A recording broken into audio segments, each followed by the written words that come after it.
Seorang kakek bernama Suyatno lebih memilih di penjara ketimbang harus mengaku sudah mencuri ayam jantan milik kepala desa bernama Siti Khalifah.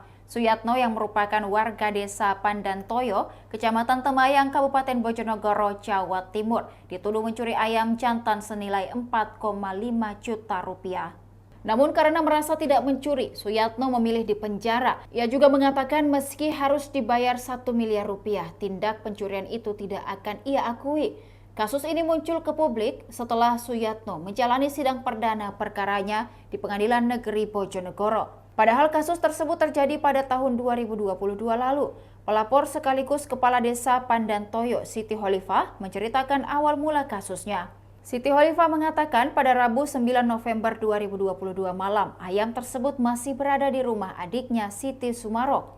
Namun keesokan harinya pada Kamis 10 November 2022 pagi, ayam jantan berwarna merah hitam itu sudah raib. Kemudian lanjut Siti Khalifah, adiknya itu mendengar kabar bahwa Suyatno menjual ayam jantan di pasar Temayang seharga 120.000.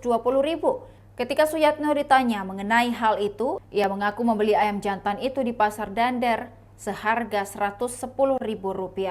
Tetapi Siti Khalifah yakin bahwa ayam jantan itu miliknya karena memiliki khas tersendiri, baik dari segi bentuk yaitu taji hingga cara berkokoknya. Siti Khalifah merasa ayam jantannya itu tidak bisa dinilai dengan apapun, sebab ia harus puasa selama 40 hari terlebih dahulu untuk mendapatkannya. Menurut Khalifah, dirinya sudah mengupayakan jalan damai untuk menyelesaikan permasalahan ini. Namun Suyatno menolak damai dan mempersilahkan Khalifah untuk bawa kasus ini ke meja hijau.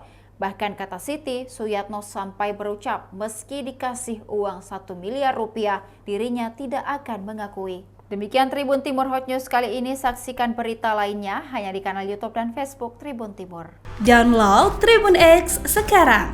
Menghadirkan lokal menjadi Indonesia.